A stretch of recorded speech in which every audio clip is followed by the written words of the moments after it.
যে মহান প্রভু আমাদেরকে জান্নাতের বাগানে আসার তৌফিক দিলেন, সে মহান আল্লাহ পাকের দরবারে সবাই মহব্বতে বলুন আলহামদুলিল্লাহ।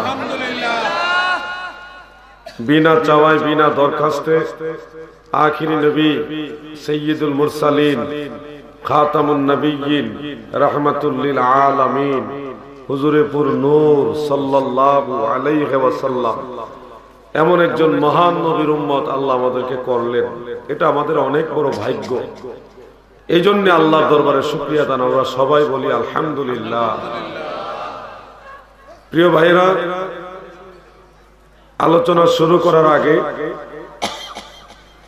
কোরআন কারীম থেকে ছোট্ট একটা আয়াতের অংশ আপনাদের পড়ে শোনাই। কোরআনের প্রত্যেকটা আয়াতে বিশাল বড় বড় সারগর্ভ অনেক ধরনের ব্যাখ্যা বিশ্লেষণ এলেমের একটা সমুদ্র কোরআনের মধ্যে আছে। ছোট্ট একটা আয়াতে আপনাদের পরে শোনায় আল্লাহ তাআলা নিজে ইরশাদ করেন, যারা পারেন আমার সাথে তিলাওয়াত করুন। বিসমিল্লাহির রাহমানির وَلَسَوْفَ يُعْطِيكَ رَبُّكَ فَتَرْضَى। এই আয়াতে কালিমার বাংলা তরজমা আপনারা যদি কোরআন কারীম খুলেন, তরজমা করা কোরআন শরীফ আছে, যদি খুলেন দেখবেন ছোট্ট করে লেখা আছে, অচিরেই আপনাকে এত পরিমাণ দান করব বা এমন বেশি দান করব যে আপনি সন্তুষ্ট হয়ে যাবেন। আল্লাহ নবীজিকে দান করবেন, দিবেন। কি দিবেন এখানে খোলাসা স্পষ্ট করে বলা নাই। কি যেন দিবেন, আল্লাহ আমাদের নবীকে কি যেন দিবেন। দেওয়ার পরে আল্লাহ বলতেছে ফাতারদা, আপনি খুশি হয়ে যাবেন, সন্তুষ্ট হয়ে যাবেন, এমন কিছু আমি দিব আপনাকে। দাদু ভাই আমার, চৌরি এলাকার নবীর প্রেমিকেরা গো, মনোযোগ দিয়ে শুনেন, আমার নবীকে সন্তুষ্ট করবে আল্লাহ কি দিয়া। এই কি দিয়ে এটার ব্যাখ্যা কোরআনকে কোরআন দ্বারা অথবা কোরআনকে সুন্নাহ দ্বারা মুফাসসিরিনে কেরাম বিভিন্ন ভাবে করেছে। এর মাঝে একটা ব্যাখ্যা হলো, হাসরের ময়দানে আল্লাহ তাআলা মানুষের মাথার উপরে সূর্য টাইনা দিবে, জমিনটা তামার মতো হিট করে দিবে, গরম করে দিবে। মানুষ বেদিশা হয়ে হযরতে আদম আলাইহিস সালামের কাছে যে শাফাআত ভিক্ষা চাইবে, ইয়া আবাল বাশার ইশফা লানা, ওগো মানব জাতির বাবা আদম আমাদের জন্য সুপারিশ করেন। আদম নবী তখন বলবে লাস্তু লাহা, ইহার জন্য আমি নই, মানে এই দায়িত্ব আমার না। উনি রাজি হইবেন না। নূহ নবীর কাছে যাব, যায় বলবো আমাদের জন্য সুপারিশ করেন, তিনিও রাজি হবেন না।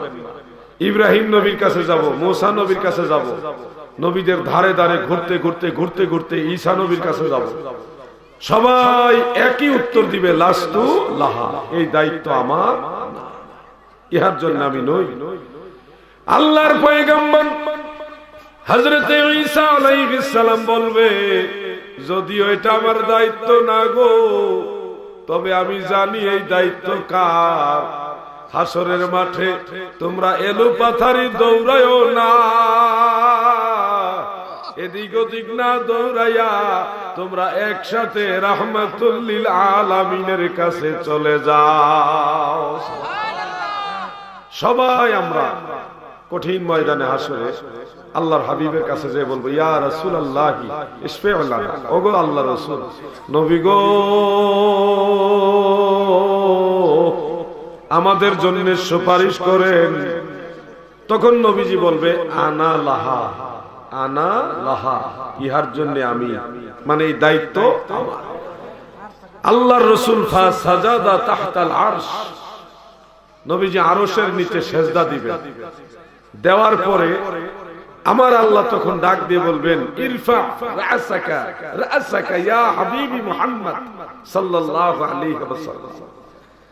আমার আল্লাহ বলবেন, হাবিব আপনার মাথা উঠান, আপনি জমিন থেকে মাথা উঠান, ওয়াসাল এবং প্রার্থনা করুন, আপনি চান আমার কাছে চান।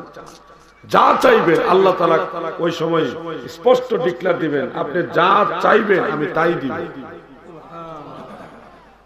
তখন নবীজি ওই যে ওয়ালা সাউফা ইউতিকা রাব্বুকা ফাতারদা আয়াতের প্রেক্ষাপটটা এখানে আসতেছে। ফারাফা রাসাহু মিনাল আরদি, জমিন থেকে নবীজি মাথাটা উঠাবেন, উঠায় আল্লাহর কাছে বলবে রাব্বি হাবলি উম্মতি, আল্লাহ আমার উম্মত আমারে দাও।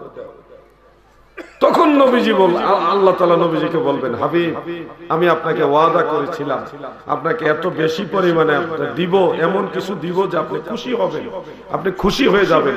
আমি আজকে আপনাকে শাফাআতে কুবরার অধিকার ফাইনাল পরিমাণে দিয়ে দিলাম, ফাইনালি ডিসিশন দিয়ে দিলাম।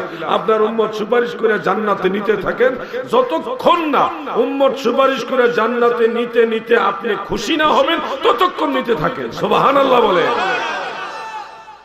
আমার দয়াল নবী বিনে গো আপন বলতে কেহ নাই সংসারে। সেই রাসূল করিম সাল্লাল্লাহু আলাইহি ওয়াসাল্লাম দয়াল নবীজির কথা ভুলে যাবেন না।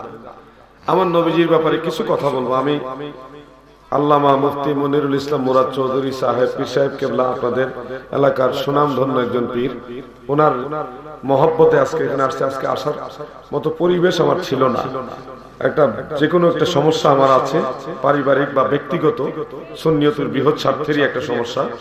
তো আমি ওটা বাদ দিয়ে মানে মুফতি সাহেবের দিকে তাকাই আমি আসছি, অল্প কিছু কথা বলবো, এছাড়া আরো কিছু সরাসরি প্রশ্ন করারও সুযোগ দেবো ইনশাআল্লাহ।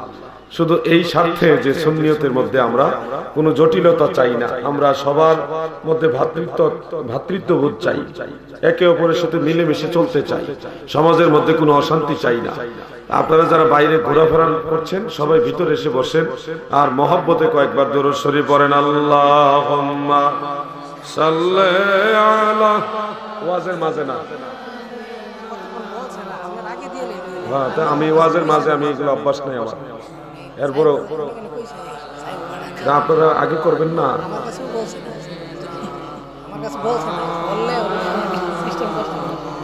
ওয়াজ বন্ধ করে এরকম করা ঠিক না, তারপর ওনার সম্মানে আমি সম্মতি এটা দিতে হয়, সম্মানী মানুষকে সম্মান দিতে হবে, এটা নিয়ম, কিন্তু এটা সিস্টেম না। এই সিস্টেমে করলে মাহফিলের যে একটা কানেকশন আমি লাগাইছি, কানেকশনটা আবার বিচ্ছিন্ন হয়ে গেল।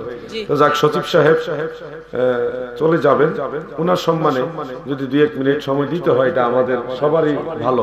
আমি ওনাদেরকে অবশ্যই সম্মান করবো ইনশাআল্লাহ। জি শুকরিয়া। মোহাম্মদে দুরূদ শরীফ পড়েন। আল্লাহুম্মা সাল্লি আলা সাইয়্যিদিনা মাওলানা মুহাম্মদ ওয়া আলা সাইয়্যিদিনা মাওলানা। তুমি আল্লাহর প্যারা হাবিব, তোমার সাথে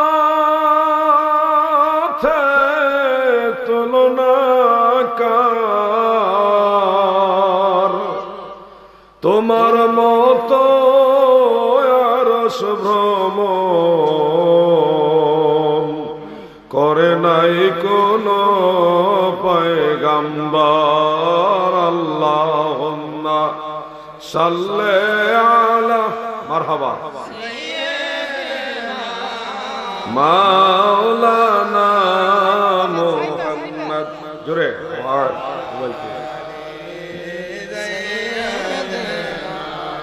মাওলানা। প্রিয় ভাইরা আমার, মনোযোগ আছে তো আপনাদের? দাদু মরে যাবো একদিন, এটা তো সত্য নাকি? আমি আলাউদ্দিন জাহাদি আজকে আসি, কালকে এমন সময় নাও থাকতে পারে, কোনো গ্যারান্টি নেই।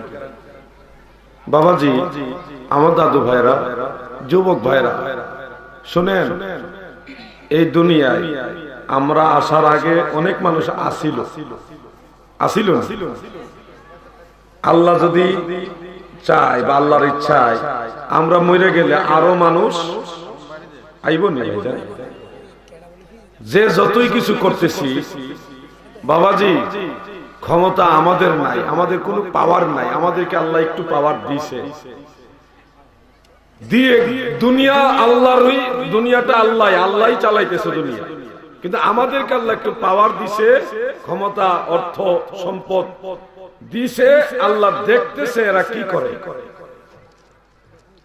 আমার পীর কেবলা জান বলতেন, ছিল সাদ্দাত নমরুদয় কারণ ছিল মিশরের অধিপতি ফেরাউন, ধনে জনে মানে, ধনে জনে মানে নাহি ছিল বিপদ বিনে ভাব সবে মিশে। পৃথিবী ছেড়ে আমাদের যেতে হবে। এই মাইকেলা ভাই এই ইকুটা বন্ধ করে দেন, আমার ইকু লাগবো না। এই পৃথিবী ছেড়ে আমাদের চলে যেতে হবে, এটাই সত্য। মরার পরে কবরের মধ্যে সওয়াল হবে, জবাব দিতে হবে, হাসরে বিচার হবে, পরকালে জান্নাত এবং জাহান্নাম হবে। অনেক নাস্তিক পন্থীরা টাকার গরমে এগুলি বিশ্বাস করে না। এমন টাকাওয়ালা বহু মানুষ ফেরাউন, নমরুদ, কারুন এদের জমানায়ও ছিল, এখনো আছে। আমরা দেখেছি যারা গরিব মানুষ, একটু দুর্বল, এরাই আল্লাহ এবং আল্লাহ রাসূলকে একটু ভয় পায় বেশি। দেখেন সূরা কেরাত হয়তো ভালো করে পারে না, সূরা কেরাত হয়তো বেশি বেশি পারে না, কিন্তু যে কোনো বিষয়ে এই লোকটা আল্লাহরে ভয় পায়। অবশ্যই সূরা কেরাত ঠিক করা উচিত, কিন্তু আমি তাদের বিষয়টা উৎসাহ দিচ্ছি এই কারণেই, তাদের অন্তরের মধ্যে ওই যে কোটি কোটি টাকার মালিক, তার তুলনায় ওই গরিব মানুষটার মনে আল্লাহ এবং আল্লাহ রাসূলের মহব্বত বেশি। দাদু ভাই আমার, এই জন্য দয়াল নবীজি বলেন, সহিহ ইবনে হাব্বানের মধ্যে সহিহ সনদে উল্লেখ, নবীজি বলেন, দাখালতু ফিল জান্নাতি ওয়া রাআইতু আকসারু আহলুহাল ফুকারা। জান্নাতের মধ্যে মেরাজের রাতে আমি প্রবেশ করে দেখি গো, জান্নাতের অধিকাংশ মানুষ হইল গরিব মানুষ। ফজরের নামাজের জামাতে যারা কোটি কোটি টাকার মালিক, তাদের তুলনায় যারা গরিব মানুষ তারাই বেশি যায়। কেউ মিছা কথা কইতেছি না বাবাজি আমার। বাড়ির মধ্যে মিলাদ পড়ায়, জিকির করায়, 2-4 জন আলেম দাওয়াত দেয়, 2-4 জন ময় মুরব্বী দাওয়াত দিয়া বছরে 2-4 বার বা 1-2 বার একটা খাওয়ানোর অনুষ্ঠান। কোটি কোটি টাকার মালিক যারা, তারাও করে, কিন্তু মহব্বতে সবচেয়ে বেশি করে গরিব মানুষ। আমি আলাউদ্দিন জিহাদি সহ যারা বক্তা, এই যে আলেম ওলামা যারা আছে, ওনাদের জিজ্ঞাসা করে যত জায়গায় দাওয়াতে যায়, গরিব যে ভাঙ্গা ঘর, সে যে আদর যত্ন করে শাক শুটকি ভর্তা দিয়ে খাওয়াইবো, এই আদর যত্নটা আপনি ধনীর ঘরে পাবেন। খানা পাইবেন বহু, এই মহব্বতটা পাবেন না। এই জন্য ভাই বন্ধুরা মনোযোগ দিয়ে শুনবেন, এই রঙের দুনিয়া বেশি দিন না রে। কত মানুষ আইলো আর গেল, কত বাহাদুর এই জমিনে ছিল, আজকে ফিনিশ হয়ে গেছে। আগামীকাল এমন সময় আমিও না থাকতে পারি, আপনাদের মধ্যে হয়তো কেউ না থাকতে পারে। এই জন্য থাকবো না, মরে যাব, কবরের যাত্রী হয়ে যাব। একদিন 2 দিন না, মরার পরে কিয়ামতের আগ পর্যন্ত হাজার হাজার হাজার বছর, লক্ষ বছর মাটির নিচে এই বডিটা পড়ে থাকবে। একদিন 2 দিন আপনার যদি মনে কথাটা না ঢুকে, মাটির নিচে আপনি শুয়ে থাকবেন, আপনার বডিটা মাটির নিচে থাকবে, এই কথাটা যদি আপনার মনে এখন এমন ভাবে তাসির না করে, আপনাকে অনুরোধ করি, আপনাদের এই চৌরিয়া এলাকায় কবরস্থান আছে নি? কথা কন না কাছে? আপনার কবরস্থানের কাছে একটু দাঁড়াবেন, বেশি না 2টা মিনিট, 2 মিনিট কবরগুলির দিকে তাকায় থাকবেন। যদি পারেন সূরা কেরাত দোয়া দরুদ পড়বেন, যদি না পারেন অন্ততপক্ষে কবরগুলির দিকে 2টা মিনিট দাঁড়ায়া তাকায় থাকবেন। দেখবেন মনের মধ্যে একবার না একবার ধাক্কা লাগবে যে এই মাটির নিচে কত মানুষ শুয়ে রয়েছে। আমিও চলে যাব। দাদু ভাই আমার, স্পষ্ট করে বলি, আলোচনার যে আমার মূল থিম, সেই দিকে আমি যাচ্ছি। দাদু গো, বেশি দিন থাকা যাবে না। মইরা যাওয়ার পরে সন্তান আদি আপনজন মা বাবার জন্য দোয়া করে, জানাজা পড়া দোয়া করে, লাশ দাফন কইরা আবার দোয়া করে, সময় সুযোগ করে কোরআন খতম করে, বিভিন্ন দোয়া দুরূদ পড়া, তারপরে দোয়া করে, নামাজ পড়া দোয়া করে, নফল নামাজ পড়া দোয়া করে, 4 দিনে 5 দিনে 10 দিনে 40 দিনে 39 দিনে বাৎসরিক সুবিধা মতো সময়ে আপনজনরা ওই মরা মানুষের জন্য দোয়ার আয়োজন করে। করে কিনা? এই দোয়াগুলি আমাদের দেশে অনেকে মনে করে যে যেরকম আমল করে তার পরকালটা ওরকমই হবে। বাবাজি শুনেন, উল্টা বুঝবেন না, ভাও বুঝেন। যে যতটুকু আমল করে গেছে এটা তো তার পুঁজি, এটা হলো মূলধন, মূলধন, মূল পুঁজি। কিন্তু মরার পরে সেই মরা মানুষটার জন্য আপনি যদি সূরা ফাতিহা, সূরা ইখলাস, দুরূদ শরীফ পড়ে একটু দোয়া করে, এটার সওয়াব তার রূহে বখশায় দেন। ওই মূলধনের সাথে এটাও গিয়া যোগ হবে, ওই মরা মানুষটার উপকার হবে। দাদুরে, অনেকেই, আমি গতকাল যেখানে মাহফিল করেছি সেখানেও শুনেছি, এক শ্রেণীর লোকেরা বলতেছে যে মরে গেলে কোন দোয়ায়, কোন কারোর দোয়ায় কাজ হবে না, কোন দোয়ায় কাজ হবে না। মানে দোয়া, এই যে ইসালে সওয়াব 40 আর জিয়াফত, এগুলির প্রতি অনীহা তৈরি করতেছে। কোন দোয়ায় কাজ হবে না, যার যার আমল তার তার। কথাটা যদিও মনে হচ্ছে সঠিক, কিন্তু আসলে বাবা সত্য না। বাবাজি আমার, আল্লাহর কোরআনের উপর আপনাদের সবার বিশ্বাস আছে তো? যুবক ভাইরা একটু কথা বলেন, বিশ্বাস আছে? আশা করি আপনারা সবাই জানেন কোরআন কারীমের মধ্যে মা বাবার জন্য দোয়া করা কিভাবে করা লাগবে, এই দোয়া আল্লাহ শিক্ষা দিয়েছে। বলেন তো এই দোয়াটা কি? রব্বির হামহুমা কামা রাব্বায়ানি। বলেন এই দোয়া কি আলাউদ্দিন জিহাদি শিখাইছে না আল্লাহ শিখাইছে? যেহেতু মা বাবার জন্য দোয়া শিক্ষা দিয়েছে আল্লাহ, আল্লাহ নিজে মা বাবার জন্য দোয়া শিখাইছে, সেহেতু দোয়া দ্বারা মা বাবার উপকার হয় নাকি হয় না? জোরে কোন হয় কি হয় না?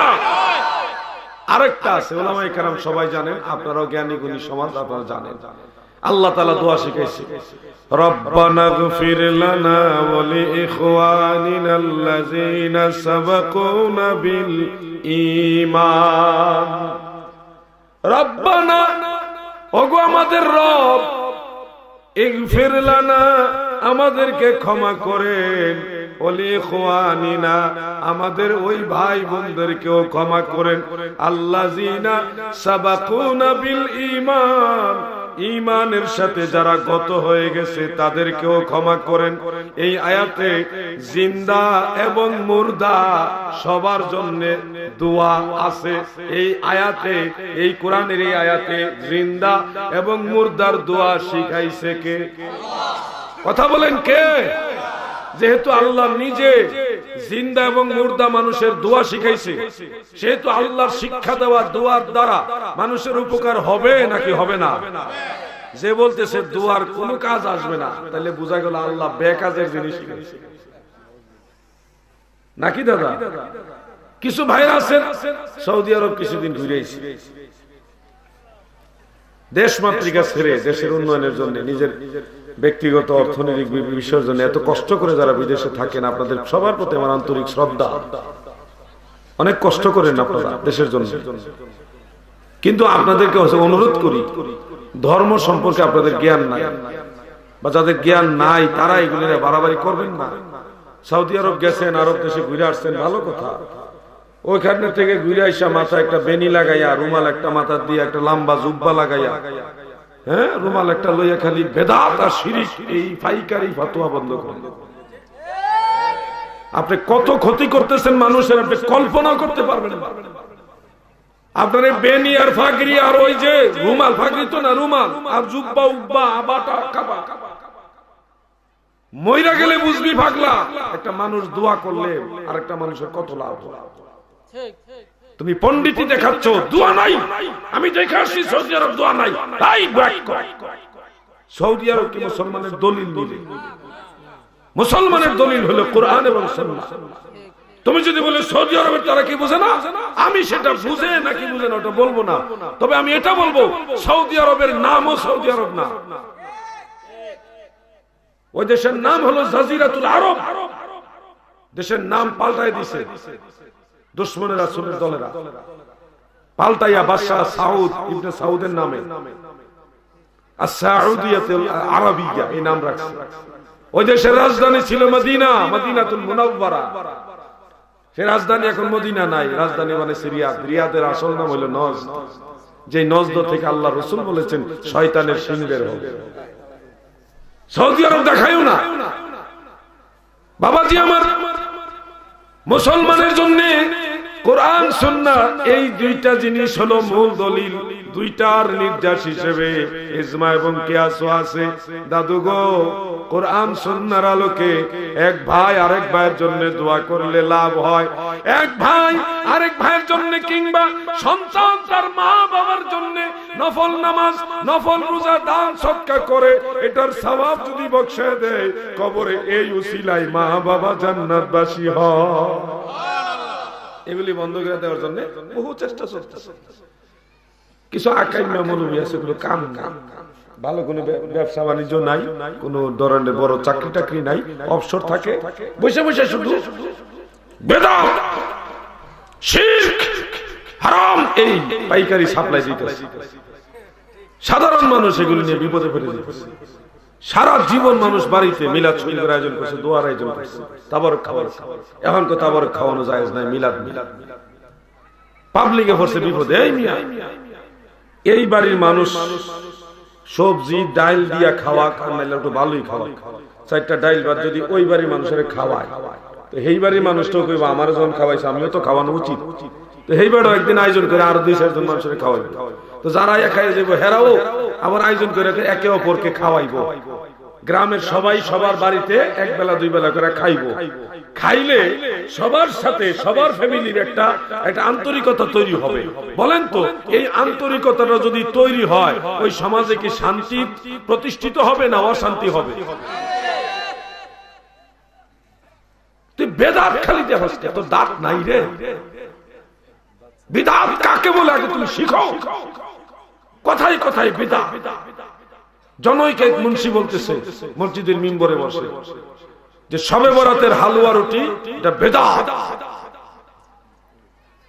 একজন মুসল্লি জিজ্ঞাসা করলো, হুজুর বেয়াদবি নিবেন না, শবে বরাত উপলক্ষে যে আমরা রুটি হালুয়া দেই গ্রামবাসীকে, আমরাও দেই আমরাও দেয়, এটা বেদাত, এটার কারণটা কি? ওই ইমাম সাহেব মসজিদের মিম্বরে বসে বলতেছে, রাসূলের জামানায় শবে বরাত উপলক্ষে এই খাবার দেওয়া, হালুয়া রুটি দেওয়ার সিস্টেম ছিল না, এইজন্য এটা বেদাত। তখন ওই ইয়াংম্যান যুবক সে বলতেছে, হুজুর বেয়াদবি নিবেন না, রাসূলের যুগে ইমামতি করলে মুসল্লির বাড়ি খাওন লাগবো বা মুসল্লিরা খানা দেওয়ান লাগবো ইমাম সাহেবের, এই সিস্টেমটা আসিল না। ইমাম সাহেব এখন কথা কয় না। হুজুর কথা বলেন, আল্লাহ রাসূলের জামানায় মুসল্লির বাড়ি খায়া খায়া ইমামতি আসিল নি? না, এটাও ছিল না। তাহলে কালকে থেকে আপনার খাবার বন্ধ। মাসালা জায়গার মতো পড়ছে না? পাগলামি করে সাধারণ মুসলমানদের থেকে বহু আমল আজকে শেষ করে দেওয়া হয়েছে। আমল করে না মানুষের, আমল নেই, খালি বেদাতের ডরে আর শিরকের ডরে। মনক্ষুণ্ণ হবেন না, আমি যা বলছি ক্লিয়ার কাট। কোন চান্দুর বাচ্চা থাকলে কোরআন সুন্নাহ নিয়ে আমার সাথে মোকাবেলা করা প্রয়োজন। আমি কোরআন সুন্নাহর বাইরে কথা বলছি না। আজকে না পারলে তুমি যখন পারবা তখন আমি আসবো। মানুষ মানুষকে খাওয়াবে, এটা অনেক বড় ইবাদত, বেদাত নয়, ইবাদত। সহিহ বুখারী থেকে একখানা হাদিস শোনাই আপনাদের। মিশকাতুল মাসাবিহ, মিশকাত শরীফ, যারা আলিয়া মাদ্রাসা দাখিলে পড়ছেন, দাখিলে আলেমে এটা পড়ায়, সেখানে দেখবেন বাবুদ দিয়াফা, একটা অনুচ্ছেদ, একটা বাব আছে জিয়াফতের অনুচ্ছেদ। সেখানে একটা হাদিস সহিহ বুখারী রেফারেন্স উল্লেখ আছে এইভাবে عن أبي هريرة رضي الله تعالى عنه قال قال النبي صلى الله عليه وسلم من كان يؤمن بالله وباليوم الآخر فليكرم ضيفه رواه البخاري حضرت আবু হুরায়রা রাদিয়াল্লাহু তাআলা আনহু বলেন আল্লাহর হাবিব দয়াল নবীজি বলতেছেন দুনিয়ার মানুষেরা গো মান কানা ইউমিনু বিল্লাহি তোমরা যারা আল্লাহর প্রতি ঈমান এনেছো অবিল ইয়াউমিল আখির আখিরাতের প্রতিও যারা ঈমান এনেছে গো ফালিয়ুকরিম দাইফা সেজন্য মেহমানদারি করে মানুষকে খাবার খাওয়ায় সুবহানাল্লাহ এই হাদিস অনুযায়ী মানুষকে খাবার দেওয়া জায়েজ না না জায়েজ জোরে কোন জায়েজ না না জায়েজ কেউ যদি বলেন হালুয়া রুটি বা খাবার যে কোনো খাবার অথবা মিলাদ শরীফের মাধ্যমে হোক দোয়ার মাধ্যমে হোক যে কোনো একটা আনুষ্ঠানিকতার মাধ্যমে গ্রামবাসী এলাকাবাসী কিছু মানুষকে খাবার দেওয়া এটা নাজায়েজ যদি কেউ বলেন বেশি কিছু করবেন না শুধু জিজ্ঞাসা করবেন হুজুর কোন আয়াতে লেখা আছে এটা নাজায়েজ কোন হাদিসে লেখা আছে নাজায়েজ হাদিস বলেন আপনার ফতোয়া আমরা মানি না কোরআন হাদিস মানি ডাইরেক্ট দলিল না দিতে পারলে ওয়াজ বন্ধ বাবাজি আমার যতগুলি যুবক ছেলে আগের যুগের আমরা তো এখন ছোটই আছি মুরব্বীরা কাছে আমরা এখন ছোটই এখনো অনেক ছোট দাড়ি মুছ ভালো কেন গজায়নি আরো ছোট যখন ছিলাম মুরব্বীদের দেখলে আব্বা জান দাদা জান চাচা জেদা ওরে সর্বনাশ যেই ডরান ডরাইতাম রে ভাই এখনো ডরাই বড় ভাই যারা আছে তাদের কাছ দিয়ে যাইতাম না একটু সরে সরে যাইতাম ভয় পাইতাম ধমক নিয়ে দেয় ওরে সর্বনাশে উল্টা হয়ে গেছে এখন ছোট বাচ্চাদের দেখলে আমরা ডরাই রাগ করেন না বাস্তবতা বলতেছে আমরা ভয় লাগে এরা এমন ডিজিটাল ছেলে ফেলে হয়েছে এরা ইজ্জত সম্মান ভুলে গেছে মুরব্বীরা এখন ছোটদেরকে ডরায় ভয় পায় এই জিনিসটার দূরত্ব তৈরি হয়েছে কেন দূরত্বটা তৈরি হয়েছে ওই যে আগের যুগের শিক্ষাটা আমাদের মাঝে এখন নাই এখন ডিজিটাল শিক্ষা ঢুকছে হাতে হাতে মোবাইল মাশাআল্লাহ আমি বলছি না আপত্তিজনক বলছি না কিন্তু বাবাজি সেই সম্মানটা দিনে দিনে কমে যাচ্ছে দাদু ভাই আমার এই যে আজকে ওই শুনলাম অনেক লোক খাওয়াইছে দুইটা গরু জবাই করে সারাদিন খাওয়াইছে না ঘুমাইছে ইয়া আল্লাহ আওয়াজ দিয়ে বোঝা যায় আপনারা ঘুমাইতেছেন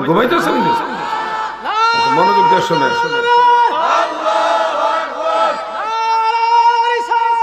ইয়া রাসূলুল্লাহ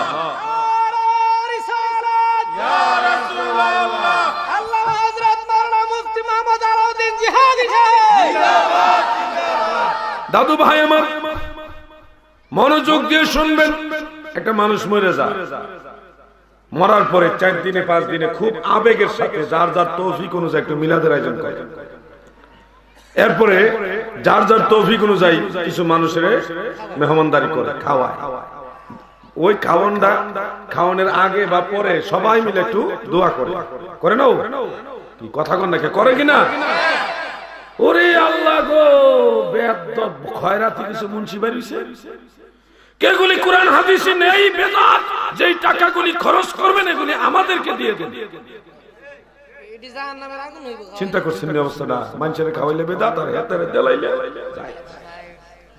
এর নাম দিছি আমি খয়রাতি মুন্সি বুঝেননি আপনারা বুঝবেন এটা বরিশালের আলেমরা বুঝবে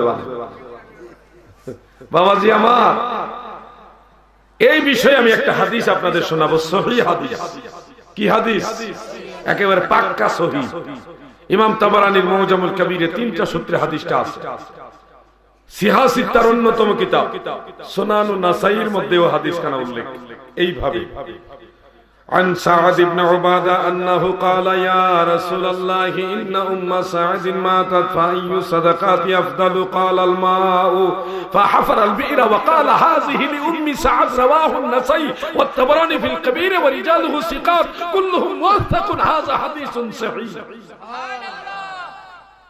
হযরত সাদ ইবনে উবাদা একজন বিখ্যাত সাহাবী তিনি মানে ব্যবসায়ী অনেক টাকা পয়সার মালিক তিনি ব্যবসার কাছে হয়তো বাইরে গেছিলেন, এলাকায় এসে মা মারা গেছে, দাফন কাফন হয়ে গেছে, খবর পাইয়া নবীজি দরবারে গেছে, যাই বলতেছে ইয়া রাসূলুল্লাহ, নবী গো,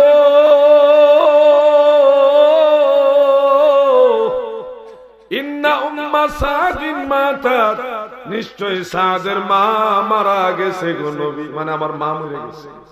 ওগো নবী, ফাইয়ু সাদাকাতি আফদাল, কোন সদকাটা আমার মায়ের জন্য সর্বোত্তম হবে, কি করলে আমার মায়ের সবচেয়ে বেশি ভালো হবে? তখন নবীজি বললেন ক্বালাল মা, পানি, পানি দান করো, পানি সদকা করো। পানির কথা বলার কারণ হলো আমাদের দেশে গরু খাওয়াবো করলে সবাই খুশি, খুশি না? কথা কর না কে খুশি নেই? গরু খাওয়াইব শুনলে সবাই খুশি। বাবাজি আরব দেশে পানির কথা শুনলে সবাই খুশি। গরু, বকরি, বকরা এগুলি পাওয়া যায়, উট পাওয়া যায়, দুম্বা পাওয়া যায়, কিন্তু পানির বড় মূল্য। তেলের দামের চাইতে পানির দাম এখনো বেশি, পানির দাম বেশি। মরুভূমি অনেকটা বড় অংশ হলো আরব জাহান। তখন নবীজি বললেন পানি সদকা করো, তোমার মায়ের জন্য পানি দান করো। ফাহাফারাল বিরা, তখন তিনি একটা কুয়া খনন করলেন, করে বলতেছে হাজিহি লি উম্মি সাদ, এই কুয়াটা সাদের মায়ের জন্য দিয়া দিলাম। সুবহানাল্লাহ। তখন বিনা পয়সায় মানুষ পানি বিক্রি করে সবাই, আর এই কুয়ার পানি বিনা পয়সায় মানুষ পান করবে। এই হাদিস থেকে বোঝা যায় মা বাপ যদি মারা যায় রে, ওই মা বাবার আত্মার শান্তির জন্য বা দোয়ার নিয়তে মা বাবার জন্য দুনিয়ার মানুষকে পানি পান করাইবার ব্যবস্থা বা পানাহারের ব্যবস্থা করে দেওয়া আল্লাহর নবীর অনুমতি ক্রমে যায়। সুবহানাল্লাহ, একেবারে সরাসরি সহিহ হাদিস। তাহলে আমরা পাইলাম মা বাবার জন্য কেউ যদি দুনিয়ার মানুষের খাওয়ানোর ব্যবস্থা করে খাওয়ায়, এতে আল্লাহ খুশি না বেজার? নবীর তরিকার ভিতরে আছে না নাই?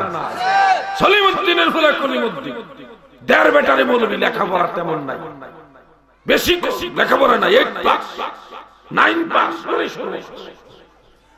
বড় বড় কুখ্যাত ইসলামী ছিনতাইবিদের দলেরা, আন্তর্জাতিক ক্ষতি সম্পন্ন তক্তা, এরা বড় বড় মাহফিলে বড় বড় সম্মেলনে বলছে কুরআন হাদিস এগুলি নেই, বেদাত, খামোশ। জাহেলের দলেরা বেদাতের মানে কি বলবো, গুডাউন নিয়ে বসে জায়গা জায়গা বেদাতের ভয় দেখে মানুষের মধ্যে। এখন মহব্বত, আমলও নাই, মহব্বত, মানুষ মানুষকে মেরে ফেলে, মায়া লাগে না। ভাই বন্ধুরা, আরে ভাই আমি বিশ্বাস করি একটা লোক যদি ডাহাইতো, ডাহাই চিনেন, ডাকাত, হেতে যদি কোনো কারণবশত আপনার ঘরে একদিন খাইয়া যায়, যে কোনো একটা উসিলা, আল্লাহ না করুক আপনার একদিন বাড়ে ফাইলাইছে, মানে অন্য গাড়ি দিয়ে যাইতেছেন, হেতে আটকাইলেছে ডাহাইতে, যদি আপনার চেহারাটা দেখে ডাহাইতে, যত বড় ডাহাইতে হোক, একবেলা খাইয়া গেছে আপনার ঘরে, আমার মনে হয় আমনের ক্ষতি হে করত, এটা আমার মনে কয়। তাইলে একটা ডাকাত যার হৃদয় বড় কঠিন, সে যদি এই যে সুন্নি তরিকতপন্থীরা যে কাজগুলি করে, এই একটা খাওয়ানোর মেহমানদারির দ্বারা তার মনটা যদি নরম হয়, আমি বিশ্বাস করি সামাজিক এই যুবক ছেলেগুলির ডাইকা নিয়ে খাওয়ান, মুরব্বীদেরকে ডাইকা নিয়ে খাওয়ান, আলেম ওলামা সহ সবারই নিয়ে ডাইকা ভালো মন্দ সবারই খাওয়ান, দেখবেন সমাজের মধ্যে আল্লাহর রহমতে শান্তি কায়েম হয়ে যাবে ইনশাআল্লাহ। বাবাজি এগুলো বন্ধ করবেন না। দুনিয়ারও লাভ, আখিরাতেরও লাভ, দুনিয়ারও লাভ, আখিরাতেরও লাভ, দুই জগতের লাভ। যেই মৌলবী আপনার বেদাতের ভয় দেখে গেছে, মিয়া ভাই মনে রাখেন, আপনি মরে গেলে মৌলবী আপনার দোয়া করতে আইতো না, আমরা জানাজা হতে আইতো না মৌলবী। কিন্তু যেই মানুষটার একবেলা খাওয়াইবে, আপনি মারা গেলে ওই মানুষটা সবার আগে আপনার জানাজা পড়তে আসবে, আপনার জন্য দোয়া করবে। মানুষ মানুষকে খাওয়াও, দলিল কয় মানে কয় ঘাটতি দলিল লাগবে, দলিলের জন্য আলেমরা আছে, আমরা গুনাহগার আছি, কিন্তু আমল বঞ্চিত, আমল থেকে বঞ্চিত হবেন না, আমল করেন। দাদু ভাই আমার, একজন মৌলবী, তার নাম কাজী ইব্রাহিম, ফেসাদ থেকে বাঁচার জন্য তার নামটা আপনাদের সামনে উত্থাপন করলাম, তার সম্মানহানির জন্য মূলত না, কারণ তার অনেক ভালো দিক আছে, তবে কিছু দিক আছে এগুলি না বললে আপনারা সতর্ক হইতে পারবেন না। কারো অসম্মান করা আমাদের মূল উদ্দেশ্য না। তিনি একটা হাদিস অপব্যাখ্যা করে মানুষকে ভয় দেখাইছে। সেই হাদিসটা হলো, ওনাকে একজন প্রশ্ন করছে কাগজে যে হুজুর, মানুষ মারা গেলে 40 জিয়াফত করে, এগুলি করলে মানে শরীয়তের দৃষ্টিতে কতটুকু বৈধ হবে, জায়েজ আছে কিনা, এই ধরনের একটা প্রশ্ন করছে। তখন উনি উত্তর দিতেছে, যদি আপনারা চান কবরের মধ্যে একটু আগুন জ্বলুক, এর কবর একটু আযাব হোক, তাহলে একটা 40 জিয়াফত করে দিয়ে। চিন্তা করেন অবস্থা। আবার দলিল কি দিছে? বুখারী শরীফের হাদিস, আল মাইয়িতু ইউআযাবু ফি কবরিহি বিমা নিহা আলাইহি। সহিহ বুখারী হাদিসটা যে মাইয়িতকে কবরে আযাব দেওয়া হয় যদি তার জন্য নিয়াহাত করা হয়। নিয়াহাত শব্দের বাংলা আবিধানিক অর্থ হলো বিলাপ। বিলাপ মানে কি? একটা মানুষ মারা গেলে বুকের মেঝে থাবড়াইয়া চুল ছিঁড়া আরেকজনের উপর লাফ দাও করে চিল্লে কান্নাকাটি করে না, এইটা।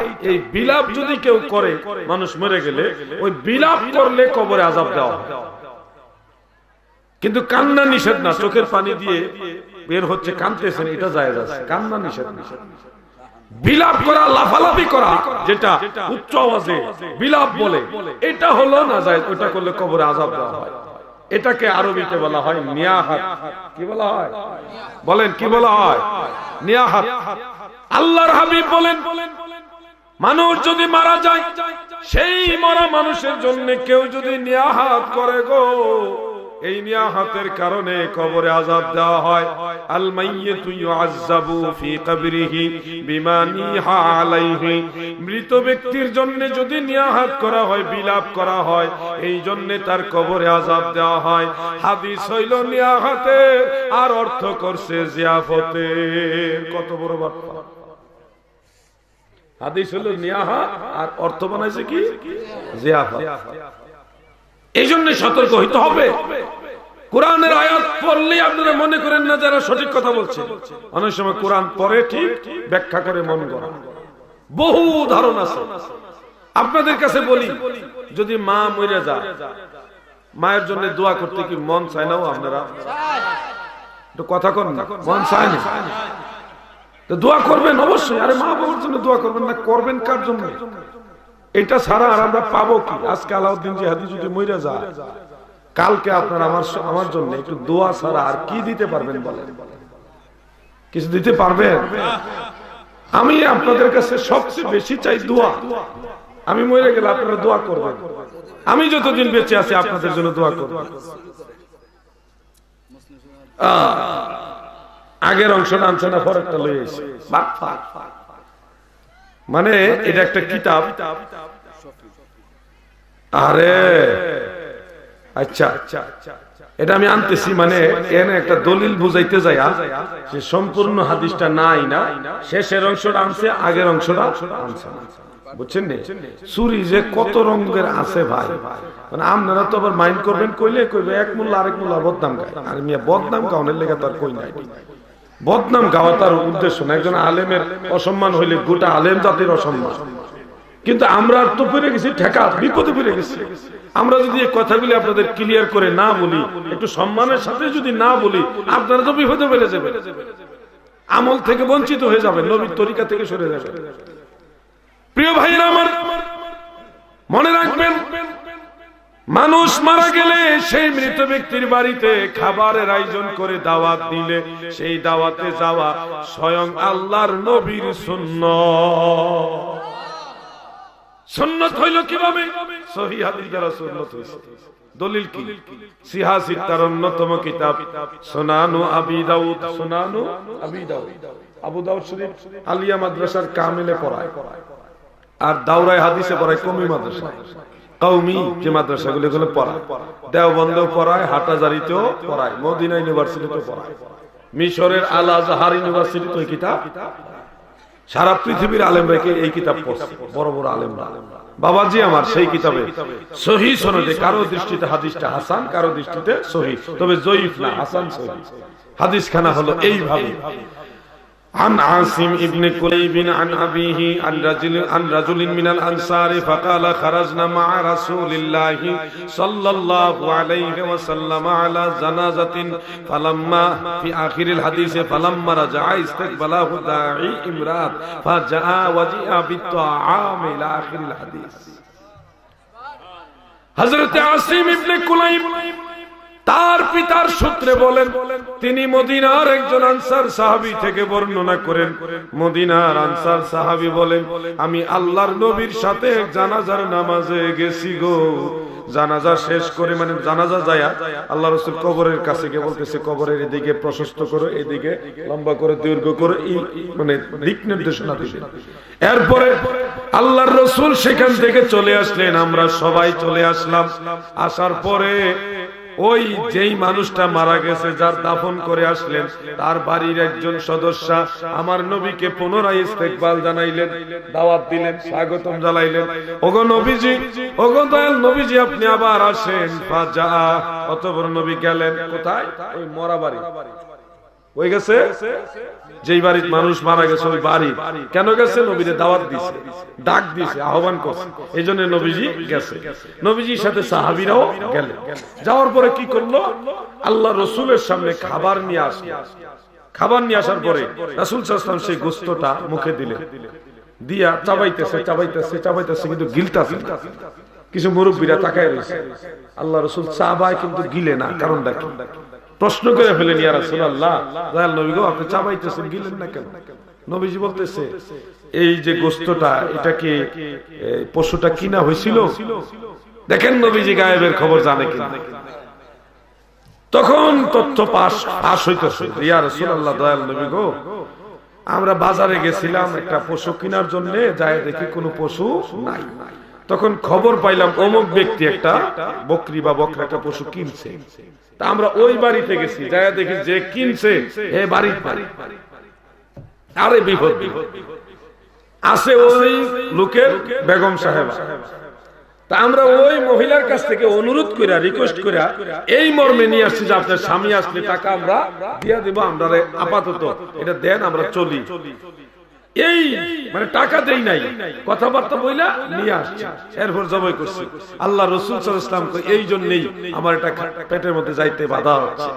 কারণ যতক্ষণ পর্যন্ত শরীয়তের নিয়ম অনুযায়ী ক্রয় বিক্রয় সংগঠিত না হবে, লেনদেন না হবে, ততক্ষণ পর্যন্ত এটা সদকা। এটা কি বলেন? এটা কি সদকা। আর নবীজির জন্য সদকা খাওয়া হারাম। এই জন্য নবী সাবাইতেছে, কিন্তু খায় না, কারণ এটা এখনো কিনা হইছে না, কিনা হইলে আবার হালাল। তখন নবীজি বললেন, এই খাবারটা সাহাবীদেরকে খাওয়ায়া দাও, সাহাবী যারা আছে গরিব মিসকিন তাদেরকে খাওয়ায়া দাও।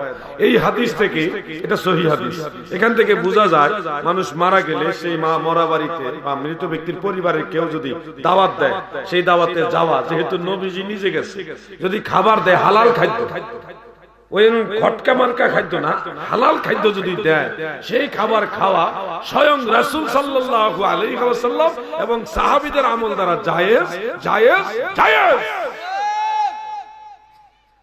আমি বলবো, চৌরি এলাকার শিক্ষিত সমাজ কিংবা এই নবীনগর উপজেলায় আলেম ভাইয়েরা যারা আছেন গো, আমার জাতি ভাই যারা আছেন, অনুরোধ করি, আমি আপনার শত্রু না, আমি আপনার ভাই। আমি যদি ভুল তথ্য দিয়ে থাকি আমাকে ধরেন, আর আজকে যদি ধরতে না পারেন, আমার এই রহমত ভাই আছে, এই যে পরিচয় করে দিয়ে ওনার কাছে বলবেন যে আপনি যে হাদিস এই হাদিসটা বানায় করেছে সেটা নাই, উনি আমার ঢাকা থেকে আবার নিয়ে আসবো, আমি আসবো, কথা দিলাম ইনশাআল্লাহ আমি আসবো। যদি আমি হাদিস দেখাইতে পারি আপনি মানবেন, যদি না দেখাইতে পারি আমি তওবা করে ওয়াহাবি দলে যাব। যদি দেখাইতে পারি আমি না করব। কি ঠিক আছে তো ভাইজান? কথা কন না কেন? ঠিক আছে তো? আমরা তো আমাদের দল করি না, গৌরব করে, গর্ব করে, গৌরব করে সারা দেশে সুন্নি উলামায়ে কেরাম বলেন, আমরা আমাদের দল করি না, আমরা আমাদের দয়াল নবীর দল সুন্নি জামাত করি। ঠিক না বেটি? এখানে আমাদের তো কিছু নাই, ও নবীর দল করো। আমরা কখনো বলি না যে আমরা দলে, আমরা বলি সবাই মিলে আসেন আমরা নবীর দলে যাই। নবীর দলের নাম ওয়াহাবি না, নবীর দলের নাম আহলে সুন্নাহ ওয়াল জামাত, সংক্ষেপে এটার নাম হলো সুন্নি জামাত। বাবাজি রে, পাগলামি করিস না। কত রঙের ফতোয়া আমরা দেখি, রঙের ঢঙ্গের ফতোয়া। বাবা রে বাবা, এক লোক গেছে শাহজালাল রহমতুল্লাহর দরগায় জিয়ারত করতে, পাশের থেকে একজনে কয় মাজারের কাছে দোয়া করা শিরিক, কোন মাজারের কাছে দোয়া করা যাবে না, শিরিক। মুরব্বি ডরাই গেছে, আল্লাহ শিরিক হলে তো সব শেষ হয়ে যাবে। তাহলে মুনাজাত করছেন, আয়া করছে, আল্লাহ তৌফিক দিয়েছে, হজে গেছে, হজে যায় ইয়ে করছে, মদিনা শরীফ জিয়ারতে গেছে, একটু আগে আগে গেছে। আগে অনেক সময় যারা হজের ফ্লাইট আগে ফার্স্ট টাইম হয় তারা কিন্তু প্রথম মদিনা শরীফ যায়। মদিনা শরীফ গেছে, রওজা মুবারকের পাশে উনি চেষ্টা করতেছে একটু দোয়া নি করেন যা, এটা তো আর ফিরের মাজার না, আল্লাহ রাসূলের রওজা মুবারক, এখানে আমি একটু দোয়া করি। আল্লাহ দুই হাত উঠাইছে, পাশের থেকে সাইমসা টাইমসা আছে না, এই ইহাজ শিরক, হাজিটা শিরিক, এই এখানে কিচ্ছু নাই, কাবার দিকে যাও, কাবার দিকে যাও, সব বেদাত, হারাম হারাম। রাসূলুল্লাহ রওজা মুবারকের কাছে ওনার দোয়া করতে দিল না। চিন্তা করলো, যাক কোনো মাজারের কাছে আর দোয়া করতে না। গেছে মদিনাতুল মুনাওয়ারা থেকে মক্কাতুল মুকাররমা, বাইতুল্লাহ শরীফ, কাবা ঘরের কাছে। চিন্তা করলে এইটা তার মাজার না, এইটা হইল আল্লাহর ঘর কাবা। কাবা ঘরের সামনে নামাজ শেষ, একটু হাত উঠাইছে, পাশে থেকে মিয়া নামাজের পরে হাত উঠায় দোয়া করা বেদাত। মুরব্বি কো আমি আর দোয়াই করতাম না। কেউ এটা এটা আইব না মনে হয়েছে, আরে আল্লাহর ওলির মাজারে গেলাম দোয়া করলে শিরিক হইব, রাসূলুল্লাহর রওজা মুবারকের কাছে দোয়া করতে গেলাম ওখানে গেলে কই হারাম হইব, কাবা ঘরের কাছে আইলাম দোয়া করতে এখানে বলে বেদাত হইব, তার দোয়াই করতাম না। এই কইরা বলে কেন দোয়াই করে, দুয়ার উপরে যত আক্রমণ। আরে ব্যাক পাগলা, তুই জানোস না দুয়ার কত দাম? তাকদীর লেখা হয়েছে আসমান জমিন সৃষ্টি করার 50,000 বছর আগে। কত হাজার বছর আগে? এই জমিন ছিল না, আসমানও ছিল না। আসমান জমিন সৃষ্টি করার ক্বাবলা ইয়াখলুকা বি 50 আলফি সানাতিন, মানে 50,000 বছর আগে জমিন আসমান সৃষ্টি করার 50,000 বছর আগে আল্লাহ তাআলা কলম সৃষ্টি করেছেন, তাকদীর লিখেছেন। সেই তাকদীর পরিবর্তন হয় না, তবে দোয়া করলে তাকদীর পরিবর্তন হয়ে যায়। একটা নির্ধারিত বাজেট সবার জন্য আল্লাহ দিয়ে দিয়েছে, কিন্তু সেই বাজেট পর্যন্ত চেঞ্জ হয়ে যায় দোয়া করলে। মিয়া ভাই, এই জন্যই কয় না অনেকে যে আমার তো আমি বেহেশত যাবো না, দুজুরে যাবো, এটা তো তাকদীরে লেখা হই আছে, তা আমি আর আমল করে লাভ কি? আমার যেটা লেখা আছে আমি এটা তো যাবো। এই ধরনের প্রশ্ন আমাদের অনেকে করে। আরে মিয়া, আপনি যদি লেখা আল্লাহ লেখা রাখছে আপনি জাহান্নামে যাইবেন, কিন্তু আপনি একে আল্লাহ একটা স্বাধীনতা দিছে, শক্তি দিয়ে দুনিয়াতে পাঠাইছে, আমল করার একটা সুন্দর সুযোগ দিছে, দিছেনি? আচ্ছা আপনারা বলেন, 5 ওয়াক্ত নামাজ পড়ার মতো শক্তি পড়েন আর না পড়েন এটা আমি পরে বলতেছি, কিন্তু 5 ওয়াক্ত নামাজ পড়ার মতো শক্তি আল্লাহ আপনাদের কি দিছে? এই ফুলাফান্ডি কথা কেন? দিছেনি? তাইলে ভালো কাজ করার মতো, দোয়া দরুদ বিভিন্ন আমল করার মতো শক্তি এবং সুযোগ দুইটাই আল্লাহ। এই যদি আপনার কপালে তাকদীরে, কথার কথা বলছি, তাকদীরে যদি লেখা থাকে যে আপনি জাহান্নামী, ওই অবস্থায় আল্লাহ আপনাকে দুনিয়া পাঠাইছে এবং আপনার দিয়া দিছে আমল করার মতো শক্তি এবং সুযোগ। আপনি জানেন কিনা জানি না, ওই আমল যদি আপনি করেন এবং দোয়া যদি বেশি বেশি করেন, আল্লাহর কাছে ক্ষমা চান, ইস্তেগফার করেন, ওই জাহান্নামে আপনি জাহান্নামে যাবেন, এই তাকদীর চেঞ্জ কইরা আল্লাহ আপনাকে জান্নাতি বানায় দিবেন।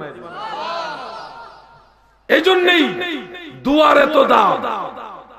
সদকা দান করলে, সদকা যদি কেউ করে, দান যদি করে, এটা তুরাদ্দুল বালাই, মুসিবত দূর হয়ে যায় দান করলে। আগের যুগে দেখছেন না, ছোট বাচ্চারা একটা রোগ বেমার হইলেই, আমি নিজে দেখছি, আমার দাদি নাইও দুনিয়া, আমার দাদি আমার জন্য একটু মানে জ্বর উঠতো বা কোনো কিছু ইয়ে হইতো, একটা মুরগি সারাটা শরীর মুচ্ছা, মুরব্বীদের একটা ইয়ে, সারাটা শরীর মুচ্ছা একজন গরিব মানুষের মুরগিটা দিয়ে দিত। কতবার দেখছি। আমার একটু অসুখ হইলে আমার দাদি এই কামটা করত, পরে দেখছি আল্লাহর রহমতে আমি আবার সুস্থ হয়ে গেছি। ওই যে দান সৎকার করলে বালা মুসিবত দূর হয়, সব আলেমরা এই হাদিসগুলি জানে। বাবাজি আমার, এই জিনিস এখন নাই। কারে মাইরা কে খাইব, কারে মাইরা কে খাইব? মসজিদের ইমাম সাহেব একটু আজান দিতে যদি 5 মিনিট লেট হয়, হ্যাঁ মুয়াজ্জিন সাহেব ইমাম সাহেব লেট হলে গেলে কে 5 মিনিট, কত বড় পেশা। আর হেতে যে 1 কোটি টাকার কাম আইনা 30 লাখ টাকার কাজ কইরা 70 লাখ খেয়ালাইছে, এটার খবর নেই। মানুষের মনে এখন আল্লাহর ভয় না, আরে আল্লাহকে বিশ্বাস করে না এখন মানুষ। মরবো এই কথাটা মানুষের মাথায় নাই, এখন ভুলে গেছে। জামানাটা কঠিন। আমার খাজা বাবা বলতেন, চির ঘুমে যাবে ঘুমাইবে নরে আসি, মন কিরণ কির শোধাইবে, বিকটাকৃতিতে কি যে ভয় হবে, নবী পদ বিনে ভাব সবে মিশে। আমার কথাগুলি আপনাদের হয়তো ভালো নাও লাগতে পারে, কিন্তু বাবাজি এই কথাগুলি সত্য, সঠিক। আপনাদের যে কথাগুলি বলছি মানার চেষ্টা করেন, মানলে কপাল আল্লাহ পাল্টাই দিবে। আপনার আমার মতো বহু বাহাদুর জমিনে আসছিল, আমরাও হ্যাঁ আসি, 2 দিন পরে আমরা থাকতাম না। ক্ষমতা আল্লাহ দেয় দিয়া, আল্লাহর জমিনে আল্লাহ চালাইতেছে। ও তোমার আমার কিচ্ছু নাই, তোমার কিচ্ছু নাই, বুঝবা এখন বুঝবা না।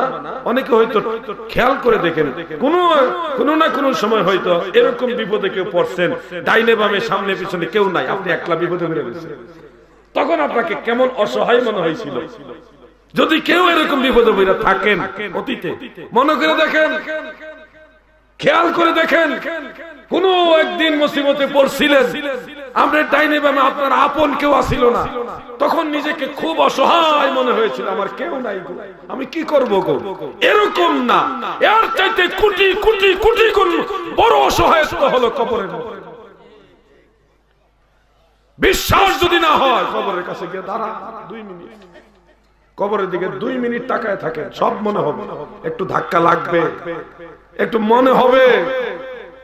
যদি ঠকিতে না চাও, হাটে এসে বসো পীরের নিকট যে ঘেসে, হৃদয়াকোষেই মহাপদেশে মনে মুখে মুহাম্মদ শব্দ বলো।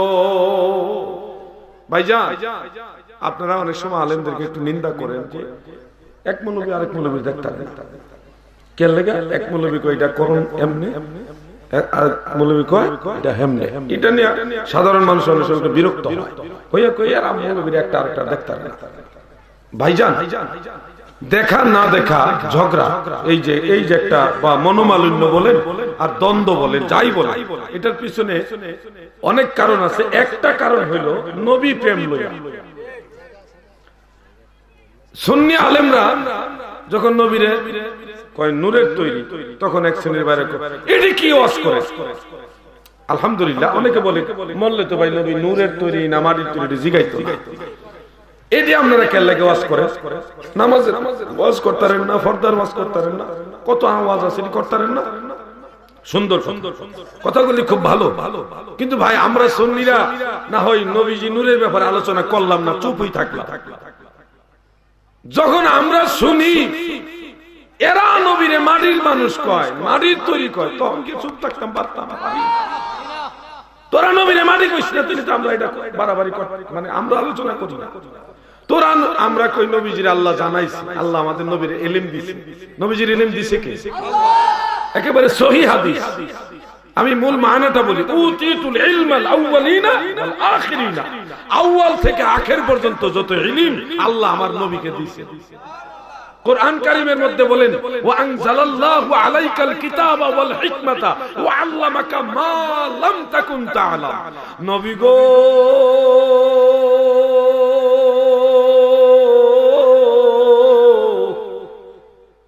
আনজালাল্লাহু আলাইকাল কিতাবা ওয়াল হিকমা, আমি আপনার উপরে কিতাব দান করেছি, নাজিল করেছি এবং হিকমত দিয়েছি। ওয়া আল্লামাকা, আপনাকে শিক্ষা দিয়েছি, মা লাম তাকুন তা'লাম, যা কিছু আপনার অজানা ছিল তা সবই আপনাকে শিখাইছি। এটা কোরআনের কথা, আল্লাহর কথা। কার? আল্লাহর। বলেন তো, আমরা নবীরে আল্লাহ শিখাইছি, জানাইছি, অনেক জানাইছি।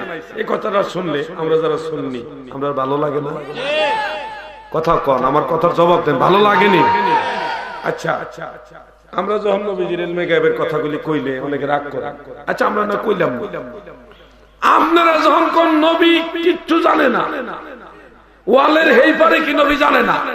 নবী জানে না, নবী এটা, এই যে কথাটি কোন, তখন তার আমরা সহ্য করতাম পারি না।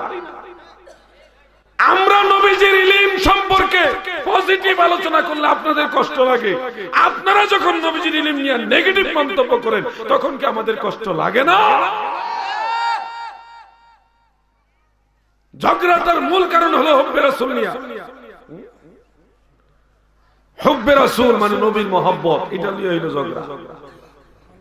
পজিটিভ আর নেগেটিভ। আল্লাহ রাসূলের সম্মান অনেকে বইলা খুশি হয়, অনেকে নবীর সম্মান ছোট করে খুশি হয়। আবু জাহেলের নজরে আমার দয়াল নবীজিকে দেখছিল, কি দেখছিল? যে Muhammad as a body man, তিনি একজন একটা মানুষ, আমার মতো একটা মানুষ। কিন্তু আবু বকর সিদ্দিক আমার দয়াল নবীজিকে দেখছে আলাদা নজরে, যে আমি নবীর মতো না। দৃষ্টিভঙ্গি দুইজনের দুইটা। আবু জাহেল কইছে মুহাম্মদ আমার মতো একজন মানুষ, আমার ভাইস্তার মতো, আমি কেন তাকে মানব, আমার কত ছোট। আর আবু বকর বলছে তিনি আল্লাহর রাসূল, আল্লাহর নবী, আমরা কেউ নবীর মতো না। তাহলে আপনারা বলেন, আমরা যারা আছি, আমরা কি আবু জাহেলের এই মতের সাথে মিলাইমু না আবু বকরের সাথে মিলাইমু? এই আবু বকরের দৃষ্টিভঙ্গির সাথে মিলানোটা হলো সুন্নি, আর আবু জাহেলের দৃষ্টিভঙ্গির সাথে নবীর এই ইয়া করাটা হলো ওয়াহাবি। এই হলো ব্যবধান। বন্ধুরা আমার,